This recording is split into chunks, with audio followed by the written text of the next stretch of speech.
This is Duke University. Welcome. It is my pleasure this evening to introduce this year's consortium keynote speaker, Professor Florence Babb, who is, as the screen says, the Vada Yeomans Professor of Women's Studies at the University of Florida, and who will be joining the Faculty of Anthropology at Carolina next fall. We are delighted that you are able to visit us, and we are especially delighted that you will be here to stay next year. Professor Babb completed her graduate training at the State University of New York at Buffalo, and previously taught at Colgate College and University of Iowa prior to moving to the Sunshine State. Her professional interests and research focus range widely across professional interests, multiple landscapes of Latin America, and creatively draw upon multiple and multifaceted disciplinary methodologies. She has contributed to defining some of the salient trends in feminist anthropology and women's studies, addressing in particular the phenomenon of gender in the age of globalization. Her prodigious intellectual output has appeared in the principal scholarly venues of the profession, including American Anthropologist, Cultural Anthropology, American Ethnologist, Journal of Latin American and Caribbean Anthropology, and the Bulletin of Latin American Research. Her principal books include Between Field and Cooking Pot, The Political Economy of Market Women in Peru, published in 1989, After the Revolution, Mapping Gender and Cultural Politics in Neoliberal Nicaragua, 2001, both of them published by the University of Texas Press, and most recently, The Tourism Encounter, Fashioning Latin American Nations and Histories, published by Stanford University Press. Of her most recent book, The Tourism Encounter, one reviewer wrote, and I quote, "It would be difficult to find another ethnography that places into comparison 4 different countries, parenthetically Mexico, Cuba, Nicaragua, and Peru, in which ethnographic methods were employed that range from local settings to the national. This is clearly the work of years of research creatively fusing participant observation, interviews, and conversations with interpretations of mass media and the tourism industry representation, as well as economic indicators." Please join me in welcoming Florence Babb as the keynote speaker this evening, and more important, to the community that makes up the UNC Duke Consortium of Latin American and Caribbean Studies. Florence.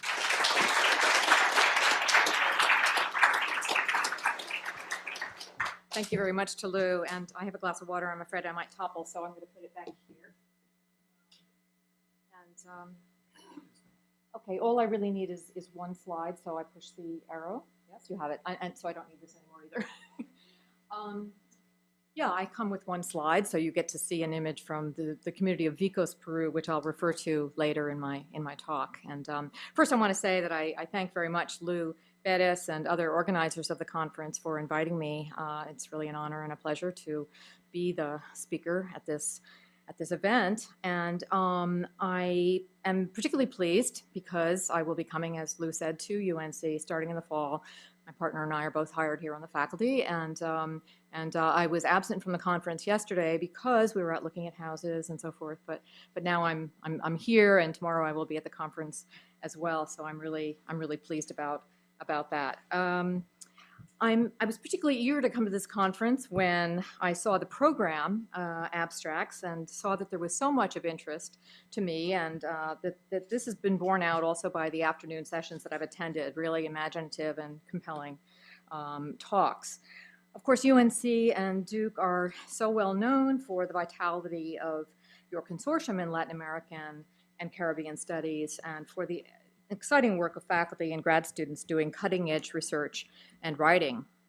I've been particularly impressed by the collaborative work on social movements, indigenous politics and culture, decolonial projects, and efforts to engage meaningfully with knowledge production and theory from the South. As you'll see, my latest work also participates in such discussion and has been inspired by some of the scholarship of individuals at UNC and Duke. In some ways, this adds to my anxiety I feel in speaking with you today, since I know that this is a powerhouse for decolonial thought and for work on social justice. With this proviso, let me share with you a part of my current book in progress on rethinking gender, race, and indigeneity in Andean Peru. And I'll note that while my focus is on Peru, I also have in mind other parts of Latin America and the Caribbean where I see some related rethinking about the entanglements of gender, race, and indigeneity. So, over dinner with longtime friends during a recent sabbatical in Peru, I recalled that 30 years had passed since we had all participated in a landmark congress on research on women in the Andean region. And this was an international gathering held at Lima's Catholic University in 1982. My three friends were residents of Peru, but for me, this conference marked my first trip back to the country 5 years after completing my doctoral research and 2 years into the time of violence, the protracted period of conflict between the guerrilla movement Sendero Luminoso and national military forces. My sabbatical research, a re-examination of gender and indigenous identity in Andean Peru in light of past debates and more recent feminist intellectual and political currents, had transported me back to that earlier time. I had visited my usual field site in Huaraz, 200 miles north of Lima and 10,000 feet up into the Andes, but I took up residence and carried out research in Lima for a longer period of time than I had done in the past. When I wasn't conducting interviews across the sprawling city, I explored Lima's libraries and research centers during my year-long affiliation with the Instituto de Estudios Peruanos. In the IEP's own library, I came across a copy of the pale blue-covered final report of the 1982 Congress, something I had at home but hadn't pulled off the shelf in many years. Seeing it again after so long, I was reminded that over 120 invited participants presented research papers on a host of subjects, from women's work in the rural sector to their labor as migrants in the urban informal and formal sectors, their organizations and social movements, their strategies for carrying out domestic responsibilities, particularly in the popular sectors, and finally, participants' feminist research methodologies. My host at dinner that night, Janine Anderson, had written the final report, and she recounted stories from the Congress that were still vivid in her memory. At that gathering, 3 decades earlier in Lima, participants had a clear sense of history in the making. Research on Andean women could scarcely be traced earlier than the 1970s, when feminism began to galvanize researchers to take women's lives seriously as subjects in themselves. This was a time of growing recognition of the transformative effect such scholarship might have on our understanding of societies more broadly within the humanities and social sciences. As a landmark moment in feminism's advance, the UN had declared 1975 International Women's Year, holding a Congress in Mexico City, then naming 1976 to 85 the Decade for Women. This was the era of women in development, when feminist activists and academics were instrumental in challenging the Western development agenda, which generally had either overlooked women or expected them to carry extra burdens. Peru itself was on the map for its early feminist activism and research, and in 1983, Lima became the site of the second continental Latin American feminist encuentro, or gathering. It was a time of passionate activity, even as the nation faced a deepening conflict and time of fear in the confrontation between Sendero Luminoso and other insurgent groups and the military. At that historical juncture, the pioneering research on Andean women that had emerged in the 1970s tended toward 2 divergent poles. On the one hand, were analyses that emphasized the complementarity of gender roles in the rural sector, suggesting that Andean societies were characterized by a balanced gender division of labor and other responsibilities, and maintaining that a gender hierarchy was the result of externally imposed ideas and practices, whether from colonialism or contemporary urban culture. On the other hand, were analyses that, in contrast, contended that patriarchal relations were rooted in traditional rural communities and would be altered only with modernization. Work in Warren, well, sorry, I was going to list a few of the references, but I think I'll in the interest of time, I'll not do too much of that.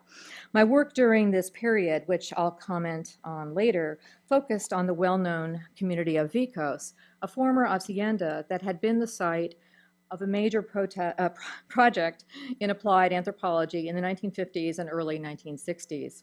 In many ways, the initial debates on the lives and prospects of Andean women set an agenda whose traces may be seen to extend through the present, though the pace of research in Peru's rural sector slowed substantially for well over a decade as a consequence of the violence in the country. Notwithstanding the stalled pace of scholarly activity and feminist debate, among the small number of researchers who continued sporadic work on the Peruvian Andes and migration to the coast in the turbulent 1980s, less attention was focused on symbolic interpretations that relied on Andean continuities to account for an enduring gender complementarity than on historically grounded approaches to gender and cultural difference. Consider, for example, Irene Silverblatt's classic Moon, Sun, and Witches on gender and class in Inca and colonial Peru, and more contemporary studies by Linda Seligman and myself, among others. There had been too much social disruption to cling to such essentialized notions of lo andino without examining forces of change. And Oren Starn also famously took anthropologists to task for adhering to theoretical frameworks that made it easy to overlook the stirrings of unrest leading to Sendero Luminoso's emergence in 1980. And you'll notice that I am sprinkling a number of names from Duke and UNC because they have been influential.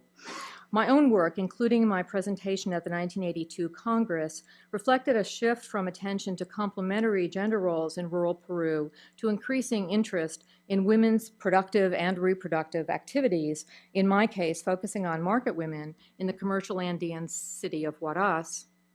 In many instances, both of these approaches, those embracing the complementarity and production-reproduction frameworks, were influenced by currents in Marxist feminism and in historical materialism more broadly.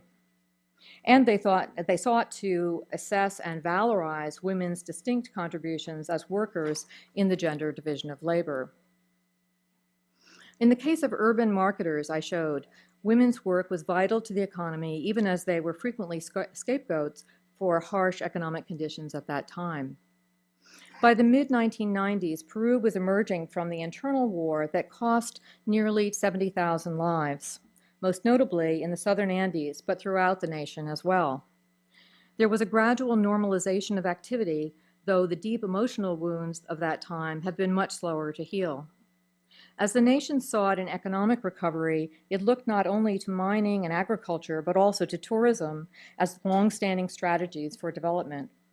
However, it would take another decade before many travelers were attracted back not only to the perceived safety of archaeological sites and the natural environment, but to cultural tourism and to Andean people themselves. My recent work on tourism in post-conflict and post-revolutionary Latin America considered the Peruvian case as one in which memories often needed to be deeply suppressed. Indigenous women and men had a significant part to play in restoring confidence in the nation's rich cultural heritage and in attracting tourist dollars.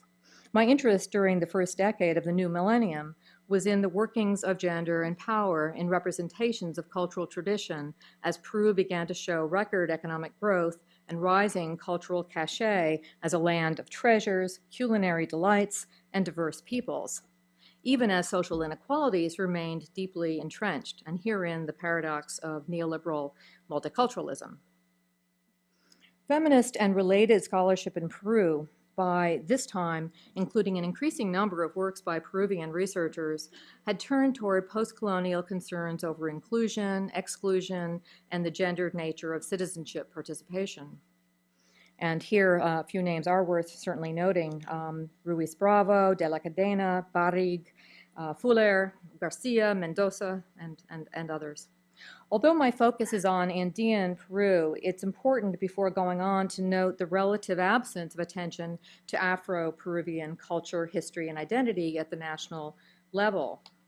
While the percentage of Afro-Peruvians in Peru's population, mainly located on the coast, is variously represented as anywhere from 2 to 10%, the popular underrepresentation of this demographic component of Peru's racial geography is pronounced.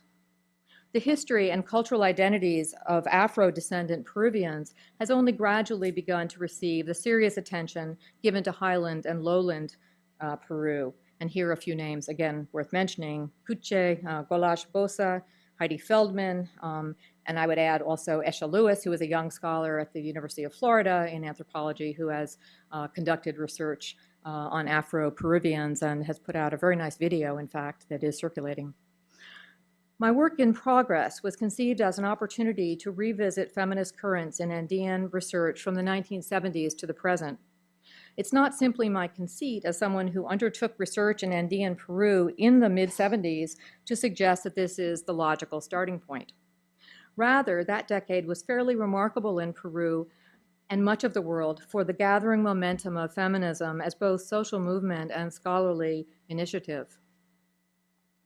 Feminists have recently cast a glance at the period to see what we can glean, given our present vantage point, regarding this heady time when students, scholars, and members of communities demanded that women be better represented in texts and teaching, as well as in society. Notably, the journal Feminist Studies brought out the 70s issue, as it was called, in 2008, and still more recently, Duke's Department of Women's Studies devoted a year to the theme of the future of the feminist 1970s, to advance understanding of, quote, how some of the major interventions of the 1970s continue to have an impact on feminist thought, end of the quote. And I think this is true in many places beyond the US. In my view, there are some significant ways in which contemporary feminist politics and scholarship have returned to issues first raised in the 70s. In what follows, I'll consider how the recent decolonial turn in scholarly and political practice can benefit from a re-examination of earlier feminist debates, just as these debates may be illuminated and critiqued with the benefit of new insights of decolonial feminism. As I began reflecting on my own research experience in Peru, spanning nearly 4 decades, interspersed with periods of work in Nicaragua, Cuba, Mexico, I came to realize that I was nearly alone among scholars of my generation who began working on gender questions in Peru in the 1970s and sustained that interest even after forays into other research areas. I rather immodestly felt that others might benefit from my revisiting of the shifting currents of feminist thought that characterized these debates. This might be a self-indulgent exercise were it not for the fact or the many ways in which insights and conversations from the past continue to inform the present, or sometimes provide a foil against which present formulations are constructed. What I've discovered in my current project, re-examining my writings over these decades and putting them in conversation with other Andeanist work, was the degree to which they represent the preoccupations of feminists seeking to make sense of gender-based and other social inequalities during the respective time periods when they were written.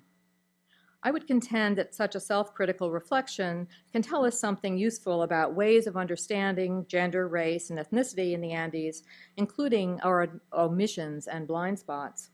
Most assuredly, I've discovered where I ran up against my personal limitations as well as the limitations of that time.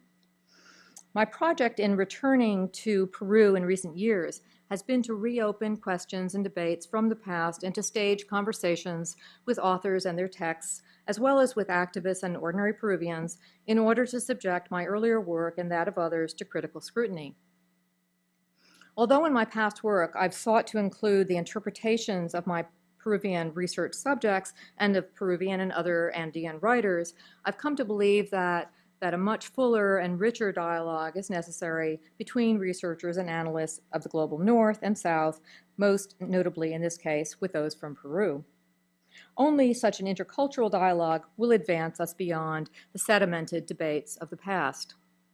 Moreover, the passage of time allows for more nuanced rethinking about other and earlier work as it may be set in fuller historical context.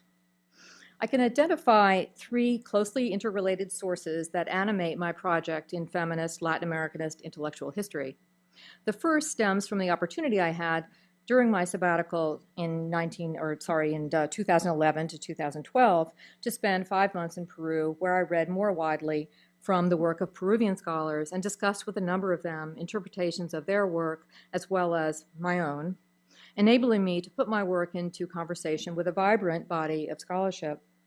In addition to that, this time spent largely in Lima, I made a number of trips to my Andean field site in Huaraz, where I conducted ethnographic research to gather new material on gender, race, and cultural identity in the contemporary context, which I'll discuss in a companion volume to the present work I'm doing.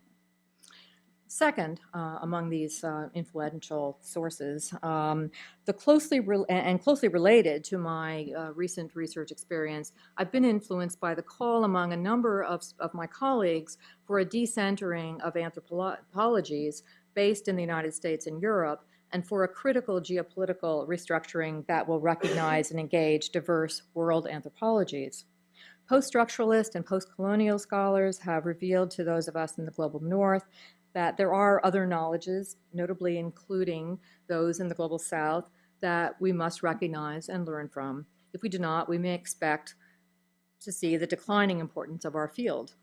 We need to give critical attention to how ideas travel, to engage with scholars across borders, to be mindful of how our positionality may advantage or disadvantage us, and ultimately to challenge the current politics of knowledge.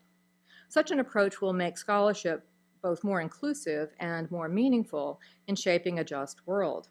To this end, in recent years, I've participated in conferences and served on our professional association's Committee on World Anthropologies, promoting the sort of dialogue that's needed if we wish to do the hard work of transforming scholarship. This work has been advanced in large measure by the contributions of people like Gustavo Lins Ribeiro and Arturo Escobar, who have charted, quote, the possibility of establishing new conditions and terms of conversability among anthropologists on a global level.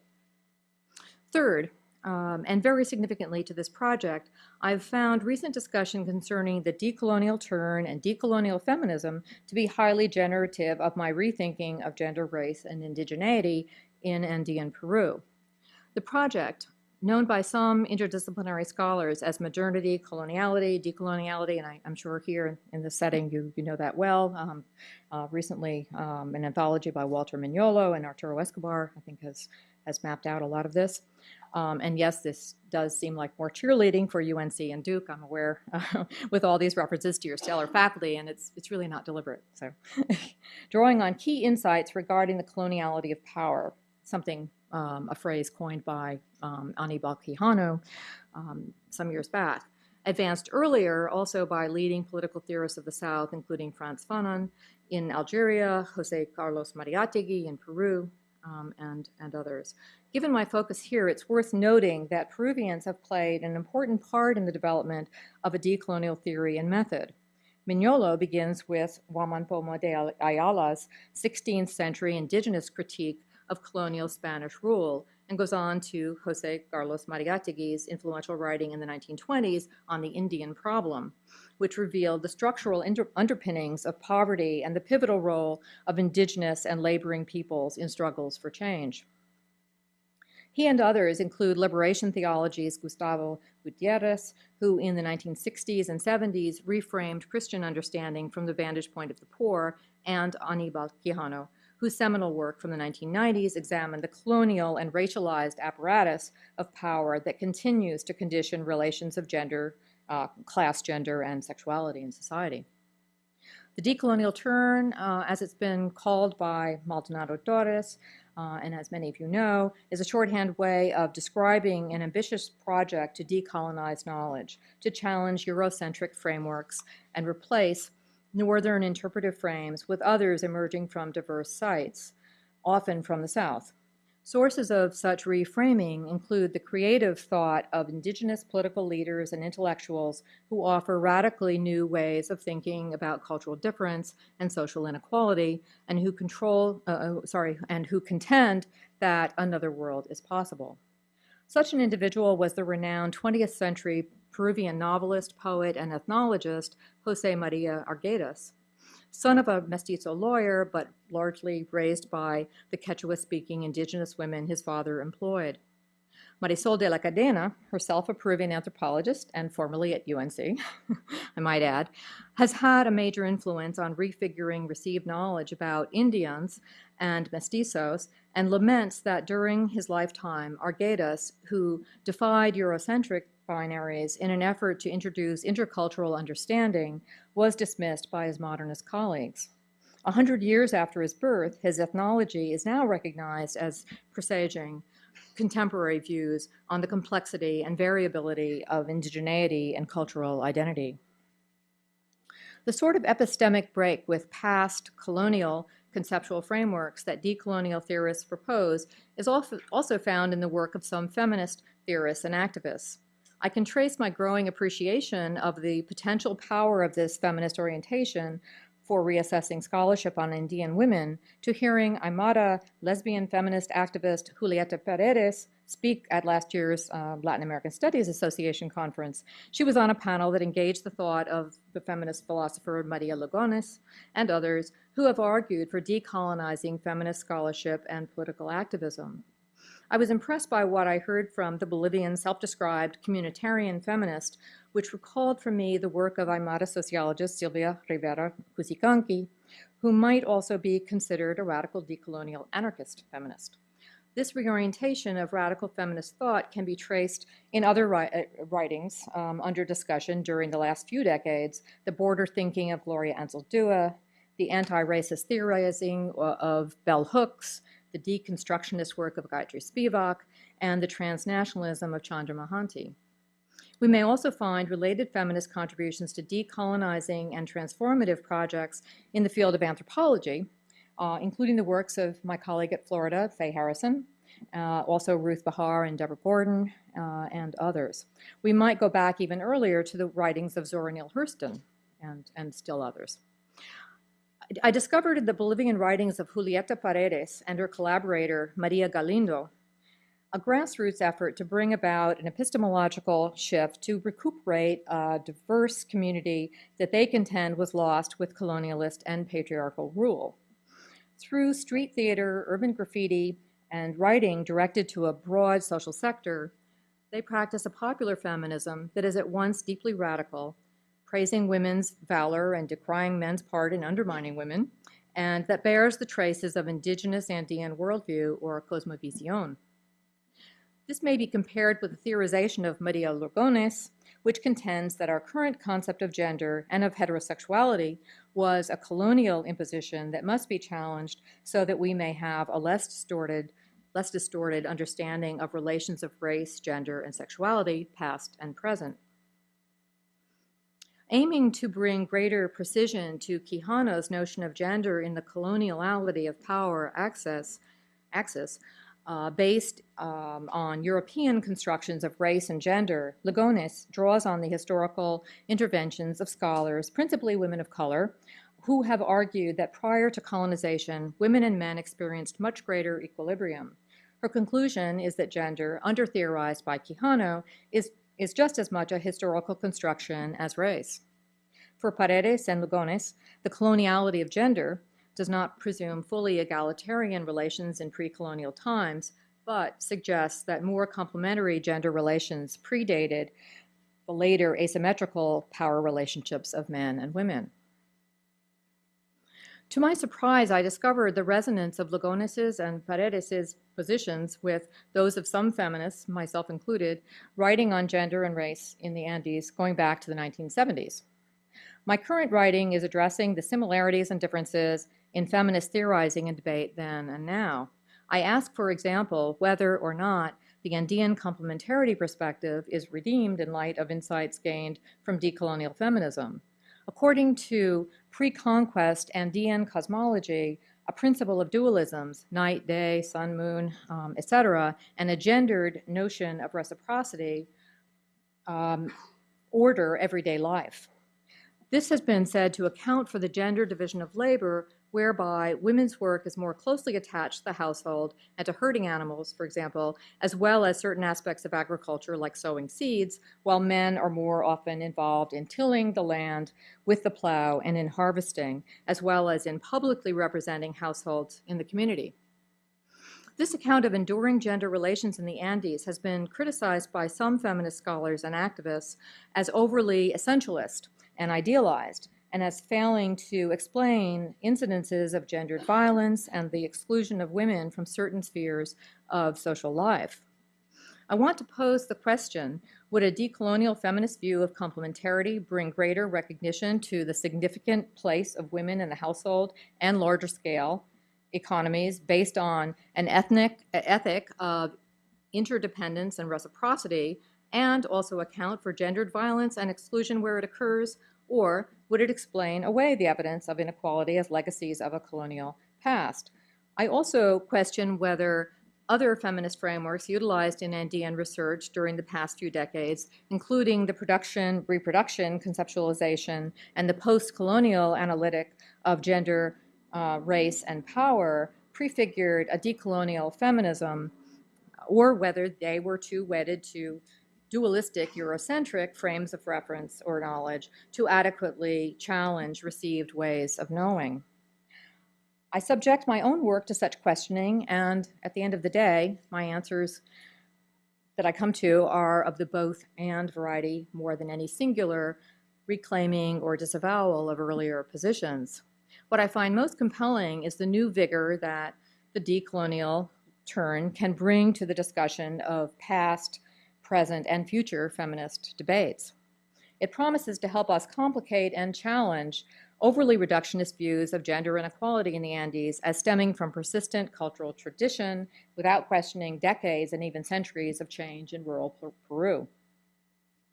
I'll offer a brief example from my own earlier research based on the archives of the Cornell Peru project of the mid-20th century, a project that facilitated the transition of the indigenous peasant community of Vicos from the status of feudal hacienda to campesino-owned community, and offered men new skills in agriculture and leadership. My feminist critique had been that while some changes brought about in the community benefited all Vicosinos, other changes introduced to men resulted in a gender gap in opportunities and in perceived worth in family and community. My first publications on the topic in the mid-1970s were met by a dismissive response from several scholars who had been associated with the project, but I was more concerned about the mixed reviews of Peruvian feminists, some of whom were favorable, but others judged my view of pre-project social relations in Vicos to be idealizing the past and supporting gender complementarity, as I argued that the evidence showed that families were more unified as they resisted the abuses of the hacienda system, and that gender violence against Vicosinas was perpetuated largely by mestizo men who came from outside the community. The concern wasn't that I underestimated exploitation under the hacienda system, and in fact I was sharply critical of it, but that I must have been overlooking evidence of domestic power imbalances and gender inequality internal to the community. While it's certainly possible that I missed some evidence in the archives, up to now no further gender research has come up with such evidence in those archives, and I think it would be a great project for graduate research if anybody would like to take it on. Given the Peruvian analysts, or that Peruvian analysts remain divided over whether Andean gender complementarity is an accurate depiction or an essentialist one, which itself is a too simple distinction, I believe that the critical lens of decolonial feminism provides a useful way to reopen the discussion and ask new questions regarding past and present gender relations. To offer one more example, and a rather different one from my recent sabbatical in Lima, I'll mention a young woman I met on the Metropolitano, which is the city's fairly new bus system that speeds across the city. Interested as I had become in the new urban hybrid identities, particularly of youth, I was struck that this woman in her early 20s went so far as to display on her body a particularly striking symbol of the identity she wished to embrace. Well attired in a black and white striped dress, fashionable shoes, and a colorful streak in her dark hair, she sported a prominent tattoo around her neck, reading "Cholo soy," I'm Cholo, in black lettering framed by a block of solid red, very prominently. So opening a friendly conversation with her as we stood swaying in the crowded bus, I asked about her tattoo and why she had gotten it. She seemed surprised by my question, yet pleased to talk, and told me it was to reclaim her cultural heritage and express pride in being Peruvian. I asked if she was concerned about the permanence of her self-expression. And I know I sounded like her mother, no doubt. And she told me confidently that she would always feel just as she does now. Then I went on to inquire why she had not chosen the feminine version, chola soy. And she replied thoughtfully that she was aiming for a more global sentiment, going beyond gender. She agreed that the meaning conveyed by chola would be different, commenting that it might be diminished given the force of machismo. A fledgling artist, her self-presentation seemed to be very much a product of her time, a study in contrast of modern hip culture and an in-your-face identity politics very specific to Peru. Does the lens of decolonial feminism enable us to understand the desire of a young and somewhat privileged Peruvian to embrace her Indian heritage? It may well suggest a highly visible way in which a recognition of the coloniality of power and resistance to it may manifest in the bodily display of a young woman wishing to proclaim her mixed racial identity. Now, having made the case briefly for a decolonial feminist approach, let me offer some cautionary words. I'll be leaving aside my deeper discussion of decades of dialogue on gender, race, and ethnicity in Peru to do so, but there's really only so much time here. What I'd like to ask before I wrap up is the unavoidable question of whether decolonial feminism offers something very new to our understanding of gender and race in Andean Peru, or simply, but significantly, validates and fortifies some earlier as well as current alternative perspectives.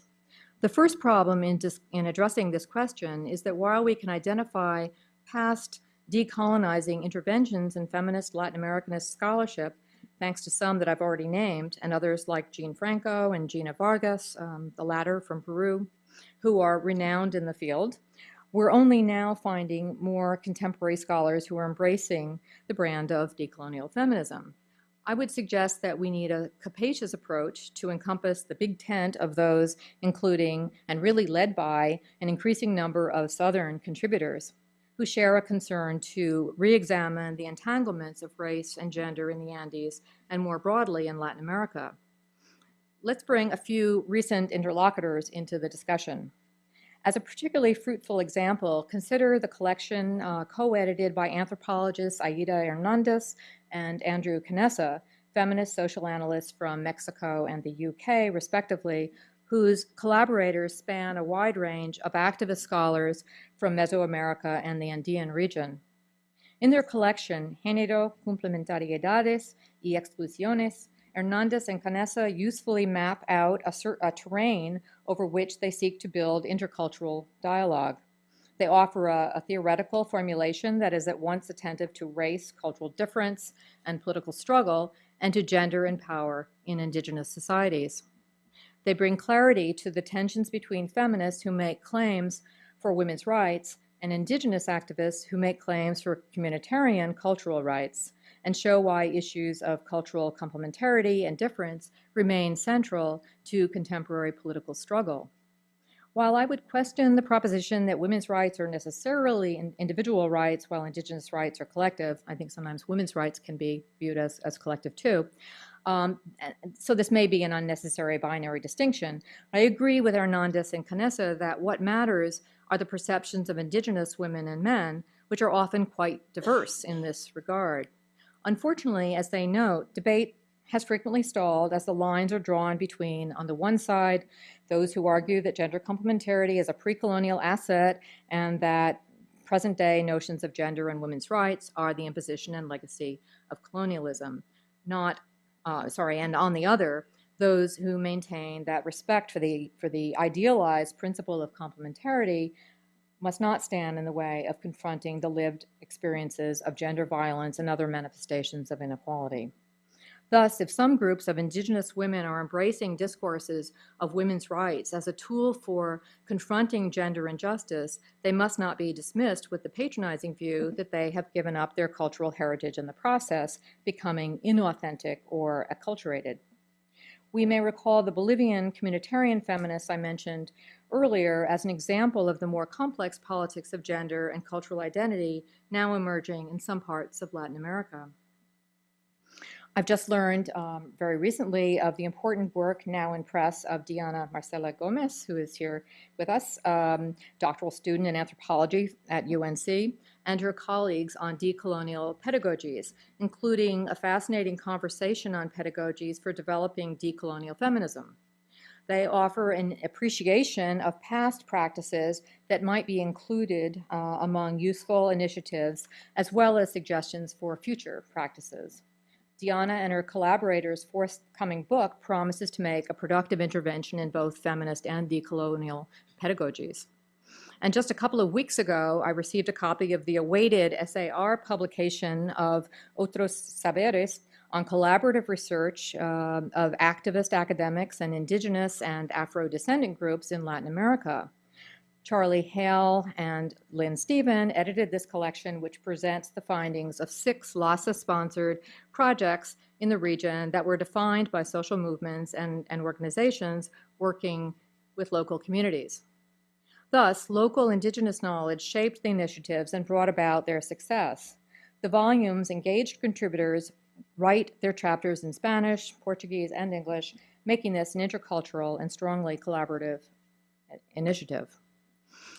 Several journal issues very quickly that address some of these same issues. Just a few years ago, LACES, the Latin American and Caribbean Ethnic Studies, an entire issue was devoted to reconceptualizing gender, race, and indigeneity in Peru.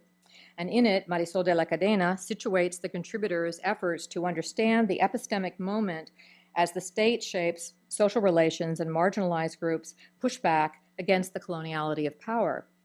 And the Mexican journal Desacatos, which is a journal of social anthropology, in 2009 devoted an issue to border crossings, indigenous identities, gender, and justice that considers such relevant matters as interculturality, native identities, and nationalism, cosmovision, and communal forms of justice. We might also note a very recent issue of Feminist Theory, which focuses on racialized bodies in Latin America and the Caribbean, fruitfully raising questions relating to difference of gender, race, and sexuality in everyday life. And I want to, toward the end here now, mention a single journal article I recently discovered by Swiss anthropologist Anders Berman that appeared in the Journal of Latin American Studies on Chachawarmi, or the Bolivian Aymara notion of gender complementarity based on heterosexual married couples as the fundamental social unit. Berman discusses the coloniality of gender and the complex and divergent feminist and gender politics in response to it, including the criticism by some Bolivian feminists who see little emancipatory potential of Chachawarmi for Aymara women. He asks, quote, would decolonization weaken or strengthen indigenous women's position and rights in society? At the core of this question is the issue of whether the contemporary subordination of women in Aymara society results from a colonial imposition or is to be considered an inherent trait of Aymara culture, end of quote by Berman. These questions are very similar to ones debated over the decades in Peru in relation to Quechua communities, and the debates have generally stalled, as I've been saying, over charges that feminist critics hail from the urban sector and are influenced by northern middle-class politics, and that they are ignorant regarding gender relations and practices in rural Peru. To get back to my own question, as I'm wrapping up, of whether decolonial feminism offers something truly new in the ongoing discussion on gender, race, and culture taking place in the Americas, and a way of moving beyond sedimentary debates, I would respond with a qualified yes. It has the potential to challenge polarized positions and to reveal gender questions as central to the broad conversation on the politics of culture, not only because an inclusive politics of culture must include women, but also because the tensions and successes of indigenous women coming together as protagonists of their own lives has much to tell us about colonial struggles and social justice. Thus, as we take from theorists like philosopher Maria Lugones a critique of the coloniality of gender, we should also be mindful of the on-the-ground experience of indigenous women and men who every day are working through the politics of gender, race, and cultural difference. To conclude, I'll pose a series of questions that preoccupy me as I consider how we might build feminist decolonial anthropology of the Andes. How can a re-examination of past debates on Andean women and gender generate new knowledge that may serve in the effort to end racial and gender injustice? How can research on Andean women avoid the twin dangers of viewing these women as either fully subordinated in society or as iconic emblems of cultural revival in the Andes?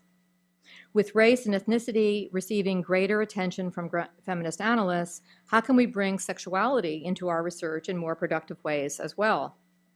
Does the concern to develop intercultural paradigms provide a space for Indigenous women and feminists, including Indigenous feminists, to come together and organize effectively? How can engaged researchers support the work of Indigenous women and men who view gender and/or other social vectors as a key axis for change? Finally, how will scholars and activists from North and South ensure that we are reading, citing, and critiquing each other's work in spite of our geographic distance and different academic cultures?